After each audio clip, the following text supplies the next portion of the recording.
오늘은 예레미야 11장 18절에서 12장 6절까지 원통함 가운데 올린 기도의 제목으로 말씀을 묵상하겠습니다.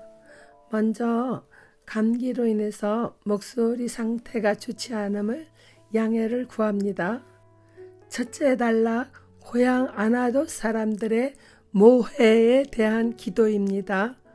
여호와께서 내게 알게 하셨으므로 내가 그것을 알았나이다. 그때 주께서 그들의 행위를 내게 보이셨나이다. 나는 끌려서 도살당하러 가는 순한 어린 양과 같으므로 그들이 나를 해하려고 꾀하기를 우리가 그 나무와 열매를 함께 박멸하자. 그를 살아있는 자의 땅에서 끊어서 그의 이름이 다시 기억되지 못하게 하자 함을 내가 알지 못하였나이다.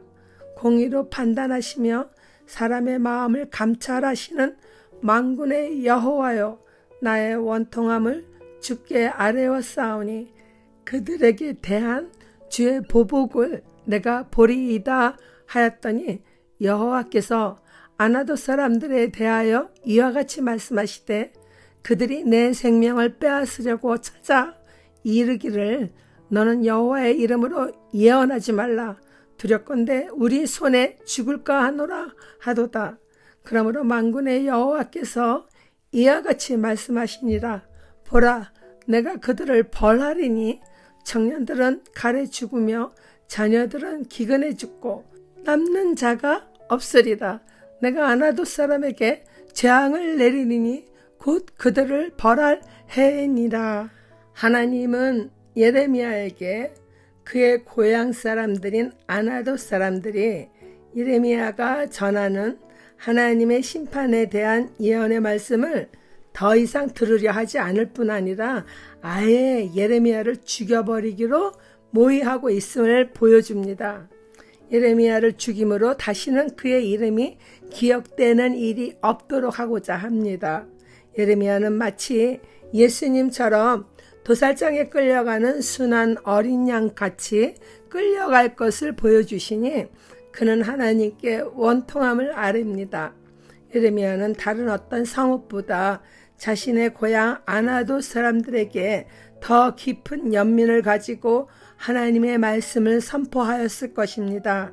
그러나 들을 기 없는 그들은 예레미야의 말을 귀담아 듣지 않고 그를 무시하며 미워합니다. 예수님 말씀처럼 선지자가 자기 고향과 자기 집에서는 존경받기가 어려운 일인 것입니다.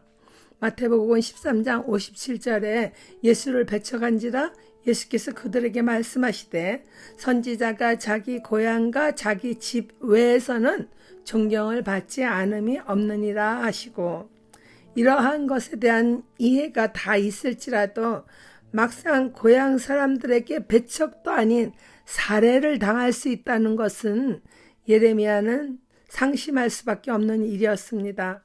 우리 예수님은 온 인류를 구원하고자 계획하시고 이 땅에 오셔서 제물이 되어 주셨지만 예수님이 태어난 곳 이스라엘의 유대인들은 2000년이 흐르도록 예수님을 그리스도로 인정할 수 없다 하여 여전히 신약 성경을 무시하고 있지 않습니까?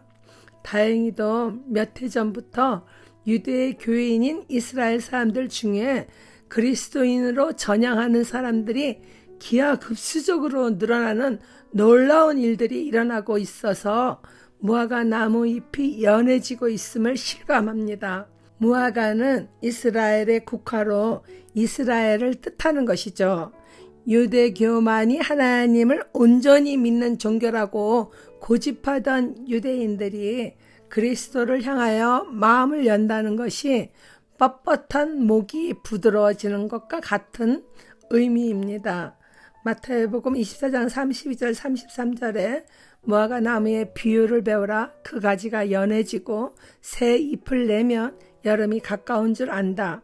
마찬가지로 이 모든 것이 일어나는 것을 보면은 인자가 가까이 와 문 앞에 있는 줄을 알아라 라고 예수님은 무화과 나무가 연해질 때, 즉 유대인들의 마음이 변하여 예수 그리스도를 믿기 시작하는 그때 예수님은 재림의 때가 가까운 줄 알라는 말씀이죠.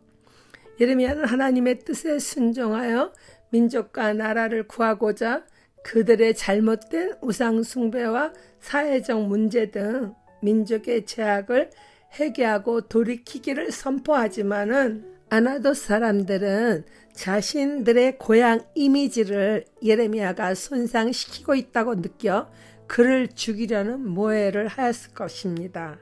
예레미야는 자신의 마음을 알아주지 못하는 억울함과 원통함에 자신이 틀리지 않았다는 것을 그들에게 하나님이 보여주시기를 기도합니다. 예레미야가 그들의 손에 죽는 것이 아니라 그들이 오히려 죄로 인한 그 보복을 해주시기를 기도하는 것이죠. 예레미야 마음이 굉장히 상심된 거죠. 예레미야는 원수 갚는 일이 하나님께 있음을 잘 알고 하나님께 원통함을 기도로 아뢰는 것입니다. 하나님은 어차피 이제 바벨론 사람들이 쳐들어오면은 예레미야의 말을 듣지 않았던 그들이 아나돗 사람들이 청년들은 이제 다 칼에 죽고 자녀들은 기근에 죽게 된다고 그곳에 남는 자가 하나도 없게 된다고 말씀하십니다. 적용 질문입니다. 나는 지금 스스로 심판자의 자리에 앉아있지 않습니까?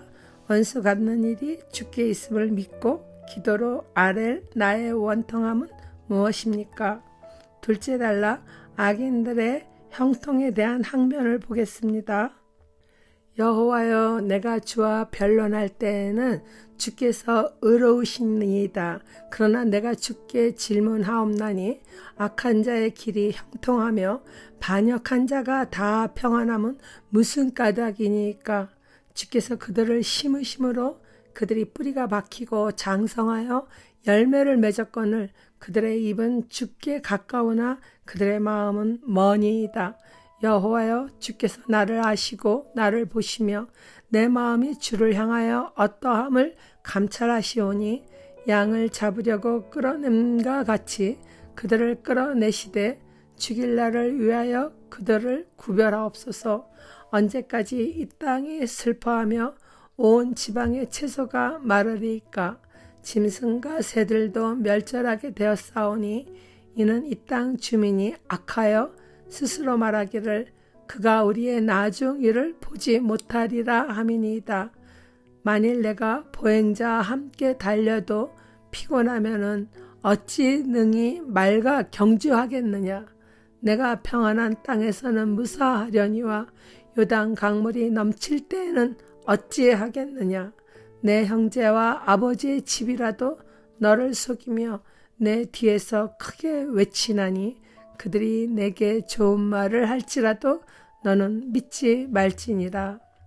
하나님의 말씀에 순종하는 예레미야도 하나님의 뜻을 온전히 이해할 수 없을 때마다 하나님께 계속 묻고 항변하기도 하였습니다. 그러나 그 결과는 모두 하나님의 뜻이 옳다라는 것을 결론을 내립니다. 하지만 그가 여전히 이해되지 않는 것은 악한 자의 삶이 형통한 것과 하나님을 반역한 자들이 여전히 평안하게 살아가는 것이었습니다. 악한 자들은 입으로는 주님을 잘 섬기는 자같이 말하나 그들의 마음은 하나님으로부터 멀리 떠난 자이기에 예레미야는 그들의 형통한 삶을 그냥 두고 보시는 하나님을 이해할 수 없는 것입니다. 예레미야는 하나님께서 자신에 대하여 모든 것을 아시는 분이시니 지금 이 악한 자들의 형통한 삶을 보면서 자신의 마음이 어떠한지를 아시지 않겠냐는 것입니다. 이제라도 그들을 양을 잡으려고 끌어내는 것처럼 그들을 끌어내어 죽일 날을 정하여 달라고 말합니다. 예레미야는 힘든 예언 사역을 하면서 고향 사람들에게까지 죽임을 당할 위기 상황에 놓여 있으니 불의한 종교 지도자들이 어려움 없이 형통한 삶을 살아가고 있는 것을 보니까 하나님께 불만을 터뜨린 것입니다. 이러한 예레미야에게 하나님께서 말씀하시기를 내가 보행자와 함께 달려도 피곤하면 어찌 능히 말과 경주하겠느냐. 내가 평안한 땅에서는 무사하려니와 요단 강물이 넘칠 때에는 어찌하겠느냐고 되물으십니다. 즉 지금 유다인들이 예레미야를 박해하며 아나도 고향 사람들이 죽이려는 음모를 하고도 있지만은 장차 임하게 될 바벨론의 침략에 의해서 파멸당하게 되는 것과는 비교할 수 없다는 말씀입니다. 그러니 지금의 고난은 보행자와 달리는, 걸어다니는 사람과 이렇게 달리는 정도이지만은 벌써 피곤하다 하면은 앞으로 일어날 말과 경주하는 것 같은 멸망의 시간을 어찌 이겨낼 수 있겠냐는 말씀입니다. 요단 강물이 범람하여 온 땅을 덮어버리듯이 바벨론의 군사들이 쳐들어올 때는 지금의 고난과 비교할 수 없다는 것이죠. 그때에는 형제나 아버지에게 속한 자들이 좋은 말을 할지라도 믿어서는 안 될 때가 될 정도로 할례의 날이라고 합니다. 형제나 아버지에게 속한 자들, 가장 가까운 자들이 말을 해도 믿지 못할 시대가 온다는 것이죠. 예수님께서 이 환난에 대해 이와 같은 말씀을 하셨습니다. 마태복음 10장 21절입니다. 장차 형제가 형제를, 아버지가 자식을 죽는 데 내주며 자식들이 부모를 대적하여 죽게 하리라. 이러한 끔찍한 일들이 일어날 수 있다는 것을 알려주신 것입니다. 고향 사람들마저 자신을 이해하지 못하며 죽이려 음모를 꾀하니 예레미야는 다른 그 어느 때보다도 마음이 낙심되었습니다. 자신은 옳은 일을 하면서 고난을 겪고 있는 상황인데 옳지 않는 부정한 종교 지도자들은 오히려 평안하게 살고 있으니 하나님께 항변을 한 것입니다. 그러나 하나님은 앞으로 일어날 더 큰 환난을 말씀하시면서 예레미야가 다가올 환난을 바라보며 현재의 고난이나 다가올 환난도 잘 이겨내기를 바라시는 것입니다. 적용 질문입니다.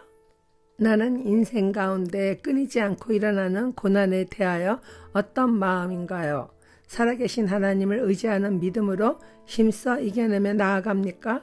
불평하거나 항변하면서 상한 마음으로 절망에 빠집니까? 기도하겠습니다. 하나님 아버지, 사람들은 인생이 고생의 바다와 같다며 고해라 합니다. 끊이지 않고 일어나는 고난의 일들은 때로는 낙심하여 어찌할 바를 모를 때가 정말 있기도 합니다. 그러나 이 모든 일들이 구속의 과정을 이루어가는데 내게 반드시 일어나야 할 일이기에 하나님께서 허락하신 줄 믿습니다. 어떤 고난이라도 성령의 능력으로 잘 감당하기를 원합니다. 늘 함께하여 주셔서 붙잡아 주시고 승리하게 하옵소서. 존귀하신 우리 주 예수 그리스도의 이름으로 기도드립니다. 아멘.